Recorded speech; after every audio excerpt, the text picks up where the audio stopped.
सभी को नमस्कार। प्रिय बच्चों, आप सभी का आज के इस पाठ में स्वागत है। 10वीं कक्षा का आपदा प्रबंधन का तीसरा पाठ, उसके दूसरे भाग को प्रस्तुत कर रहा हूं आपके सामने। जीवन रक्षक कौशल का द्वितीय भाग। बहुत बड़ा पाठ है और बहुत महत्वपूर्ण पाठ है। हमने पिछले वीडियो में खोज और बचाव कार्य क्या होता है, उसके उद्देश्य क्या होते हैं, किस प्रकार से खोज एवं बचाव दल का गठन किया जाता है और आपदा के समय हमें किन किन नियमों का पालन करना चाहिए, ये सब बातें की।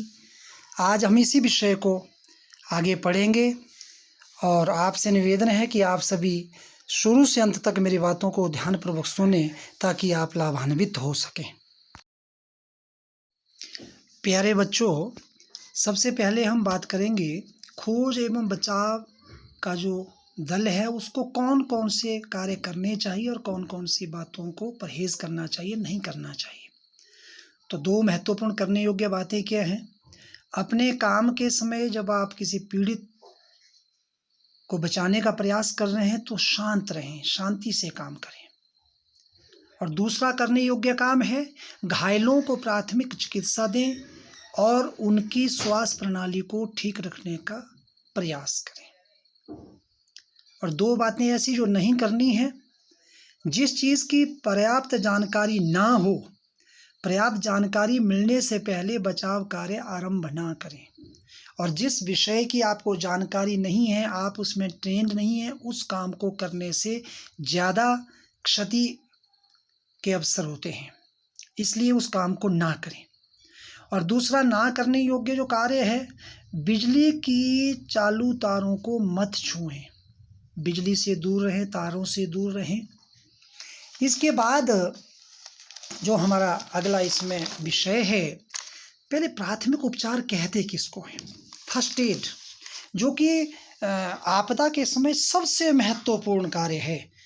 यदि पीड़ित को सही समय पर फर्स्ट एड मिल जाए, उसका खून बहना बंद हो जाए, उसकी और समस्याओं का हल्का निदान हो जाए हॉस्पिटल पहुंचने तक, तो वह जीवित रह सकता है।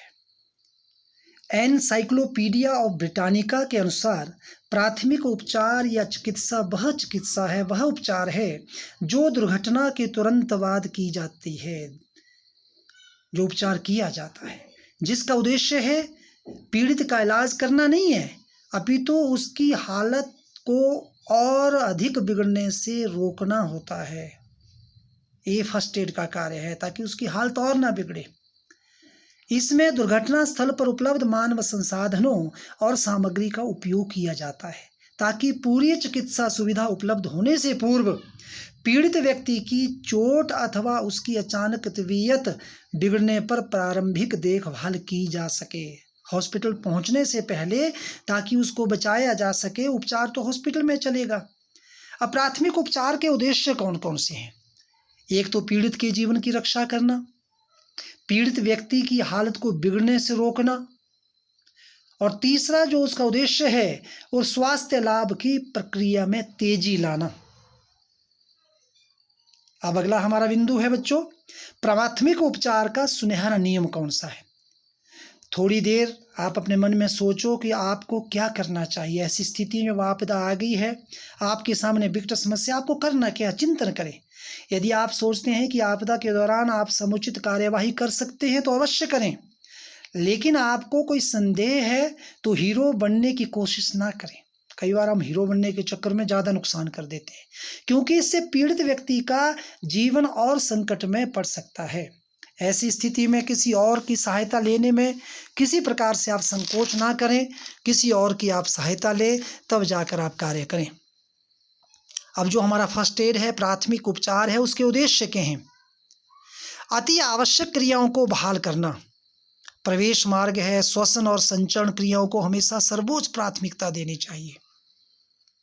वायु प्रवेश मार्ग खुला होना चाहिए ताकि ऑक्सीजन युक्त वायु शरीर में प्रवेश कर सके। और इसमें अगला है, श्वास चलती रहनी चाहिए, ऑक्सीजन फेफड़ों से गुजरकर रक्त शिरों में पहुंचनी चाहिए। दिल के जरिए ऑक्सीजन युक्त रक्त का संचार होता रहना चाहिए।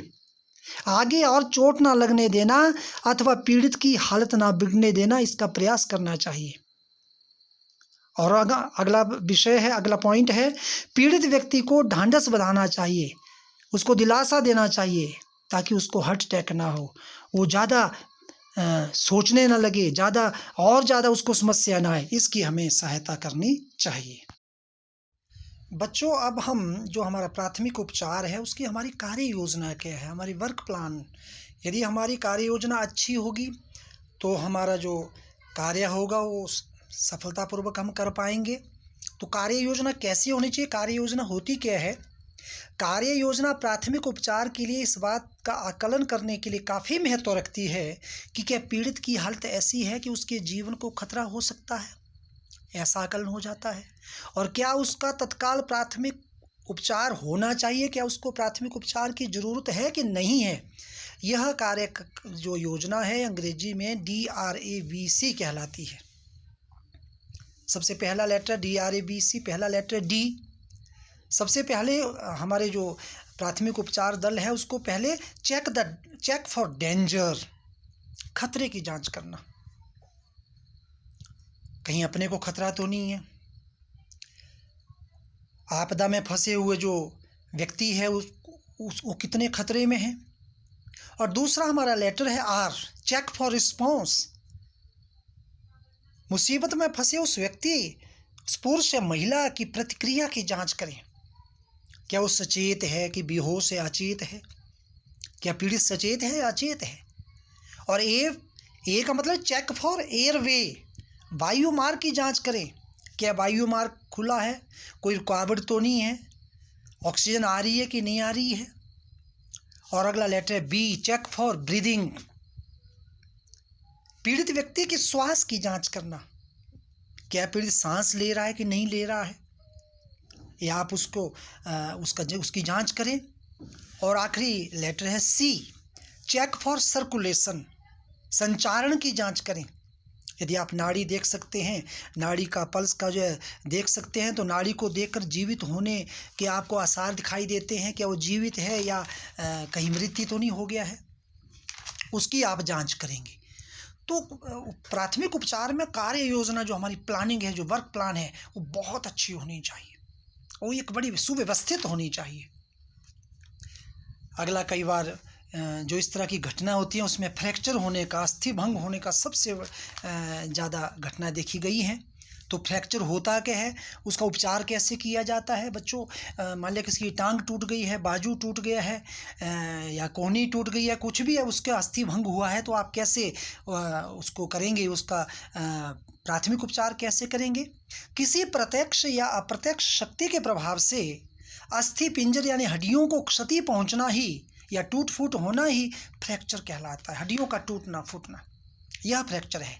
इसके सामान्य लक्षण कैसे हैं, आपको कैसे पता लगेगा कि भाई ये जो पीड़ित व्यक्ति है इसको कोई फ्रैक्चर हुआ है कि नहीं हुआ है? तो सबसे पहले उसको आप देखेंगे तो वो हिलने जुलने पर जो है घाव या घाव के नज़दीक उनको ज़्यादा पीड़ा होगी। जैसे वो थोड़ा आप उनको हिलाने के प्रयास करेंगे पीड़ित को, तो वो बोलेंगे यहाँ बहुत पीड़ हो रही है, बहुत दर्द हो रही है, ये पहला लक्षण है। और दूसरा आप बोलेंगे कि चलिए पकड़ के चलाते हैं, तो चलने फिरने में उनको कठिनाई होगी, बहुत पीड़ा होगी। और तीसरा है घाव के ऊपर तथा आसपास सूज जाएगा, सूजन हो जाएगी जहाँ वो घाव होगा, वो हड्डी के टूटने के कारण होती है। उस भाव का अव्यवस्थित या विकृत हो जाना, जो स्थान है वो आपको टेढ़ा बेंगा दिखाई देगा, ये भी उसके लक्षण हैं। अब उस फ्रैक्चर जिसको हुआ है उसका उपचार कैसे किया जाएगा? किसी फ्रैक्चर को स्थिर रखने से पहले तीव्र रक्तस्राव को नियंत्रित करें। जो खून बह रहा है, खून ही रहेगा तो व्यक्ति कैसे जिंदा रहेगा, उसको नियंत्रित करने का प्रयास करेंगे। फ्रैक्चर वाली जगह को सहारा देने के लिए उस स्थान पर पर्याप्त पैडिंग लगाएं, पैड्स लगाएं, ताकि वहाँ पर जो है हिलजुल ज़्यादा ना हो, ज़्यादा प्रेशर ना पड़े। तीसरा है फ्रैक्चर वाले स्थानों को स्थिर रखने, हिलने डुलने ना, बिल्कुल उसको स्थिर रखें। हड्डियों को घाव में जबरदस्ती ना घुसाएं, खुद ही डॉक्टर ना बन जाएं और जबरदस्ती हड्डी को घुसा रहे हैं अंदर, तो फायदा होने के बजाय उसमें ज़्यादा नुकसान हो जाएगा। रोगी को अस्पताल ले जाने से पहले अच्छी तरह से पैडिंग कर लें, और अंतिम इसका सेकंड लास्ट है, सॉरी, ये बिंदु, दर्द कम करने तथा सूजन न आने देने के लिए प्रभावित हिस्से पर बर्फ रखें। बर्फ से सूजन कम होगी और दर्द भी कम हो जाएगा। और सबसे बड़ी बात है, जो हमारा प्राथमिक उपचार जो दल होगा उसके सदस्य होंगे, सदमा रोकने के लिए रोगी को सहारे की बहुत ज़रूरत होती है। तो एक इस प्रकार से यदि अस्थि भंग होता है, फ्रैक्चर होता है, उसको कैसे बचाया जाएगा। आगे गाँव में और शहरों में भी कुत्ते द्वारा काटने के बड़े भारी केस आते हैं। बहुत घटना ऐसी होती है, कुत्ता काट जाता है तो किस प्रकार से, यदि कुत्ता काट जाए तो हमें किस प्रकार से उस रोगी की सहायता करनी है, उस रोगी को किस प्रकार से हमने बचाना है। तो कुत्ते के काटने के द्वारा जो रोग होता है, रेबीज़ रोग, उससे बचाने के लिए और संक्रमण को रोकने के लिए तथा तुरंत उपचार उपलब्ध कराने के लिए प्राथमिक चिकित्सा दी जाती है। ये चिकित्सा देनी कैसी है? किसी साफ कपड़े से आप घाव पर लगी लार को, जो कुत्ते की लार होती है जो मुंह से निकलती है, झाग, उसको निकाल लेंगे और क्या करेंगे, लार साफ करते समय उसे अपने हाथ पर ना लगने दें। तीसरा, पर्याप्त पानी और साबुन से घाव को अच्छी तरह धोएं। और उसके बाद है, घाव पर कीटाणु रहित शुष्क सूखी पट्टी बांधें और जितने जल्दी हो सके व्यक्ति को नियमित उपचार के लिए हॉस्पिटल ले जाएं। प्रिय विद्यार्थियों, चाहे मैदानी इलाका हो चाहे पहाड़ी इलाका हो, बाढ़ आने की बहुत ज़्यादा गुंजाइश रहती है। तो बाढ़ से लोगों को बचाने के लिए 2 घरेलू उपायों की मैं बात करूंगा। कहते हैं इलाज से परहेज अच्छा है। कई चीज़ें हमारे आसपास पड़ी रहती हैं, तो बाढ़ से बचने के लिए बांसों की नाव बनाकर बाढ़ पीड़ितों को बचाव करना। बांस तो सब जगह होता है, उसकी नाव बना ली और उससे बाढ़ पीड़ितों को बचाया जा सकता है। और दूसरा है, बैरलों अथवा ट्यूबों की सहायता से लोगों को बाढ़ से बचाना। ट्यूबों के द्वारा भी, ट्यूब में हवा भरी होती है, वो डूबती नहीं है, उससे भी लोगों को बचाया जा सकता है। अब उसके बाद आता है हमारा कि बेहोशी के कारण क्या हैं। हम कई बार बेहोश हो जाते हैं, तो आपने घबराना नहीं है। ये दिमाग की कार्य प्रणाली में बाधा पड़ने से व्यक्ति बेहोश हो जाता है। वहाँ बाधा पड़ती है, दिमाग समाप्त नहीं हो जाता। बेहोशी के मुख्य कारण है, सिर में जब चोट लग जाती है, आपने देखा होगा, वो चक्कर आ जाता है, कहते चक्कर आ गया, बेहोश हो गया। या किसी को ऑक्सीजन की कमी हो गई, आप पहाड़ पर चढ़ रहे हैं, ऑक्सीजन वहाँ कम है। या किसी को शुगर की बीमारी है। या दिल को भी कई बार अचानक कोई ऐसी कोई बुरी खबर हम सुनते हैं, झटका लगता है, तो भी बेहोशी हो जाती है। तो आप जो पीड़ित है उसके सिर पर थोड़ा सा पानी का, मुंह के पानी का छिड़काव करके थोड़ी देर के बाद वो बेहोशी से उबर आता है। अन्यथा आप उसके बाद डॉक्टर को भी दिखा सकते हैं। उसके बाद है कि स्ट्रेचर बनाने की विधि क्या है, स्थानीय संसाधनों का प्रयोग करके। सामने के चित्र में आप देख रहे हैं, 2 व्यक्ति, 2 बच्चे एक दूसरे का हाथ पकड़कर वो चित्र में सामने दिया, किस प्रकार से एक स्ट्रेचर बना सकते हैं और पीड़ित को अपने बाजुओं के ऊपर आप ऐसे उठाकर ले जा सकते हैं। जैसे अगले चित्र में, दूसरे चित्र में दिया गया कि बेटी को 2 बच्चे उठाकर ले जा रहे हैं। तो आप कोई कमीज अथवा जैकेट लेकर उसके बटन या जीप बंद कर दें, उसकी बाजुएं अंदर की ओर दबाएं। ऐसे 3-4 वस्त्रों को जोड़कर उसमें से एक के बाद एक डंडे गुजारें, स्ट्रेचर तैयार हो जाएगा। सीढ़ियाँ जोड़कर भी है, सीढ़ियाँ आसानी से मिल जाती हैं, उन्हीं रस्सियों की सहायता से जोड़कर स्ट्रेचर बनाया जा सकता है। डंडे से और रस्सियों से भी बनाया जा सकता है। अब एक बड़ा महत्वपूर्ण जो कि जहर खाने की बातें होती हैं या विषाक्तीकरण जिसको हम कहते हैं, उसकी मैं चर्चा कर लूँ। ऐसे पदार्थ जिनके सेवन से क्षति, बीमारी अथवा मृत्यु भी हो सकती है, उसे विषाक्त पदार्थ कहते हैं। जिसके खाने से, जिसके सूंघने से या जिसके स्पर्श से विष 3 प्रकार से शरीर में प्रवेश करता है। खाकर, कई बार कहते हैं कि किसी ने जहर खा लिया है, गलती से खा लिया, जानबूझकर खा लिया। श्वास लेकर या सोखकर। विषैले पदार्थों को खाने या पीने से शरीर में विष का संचार होता है, ये खाने का है।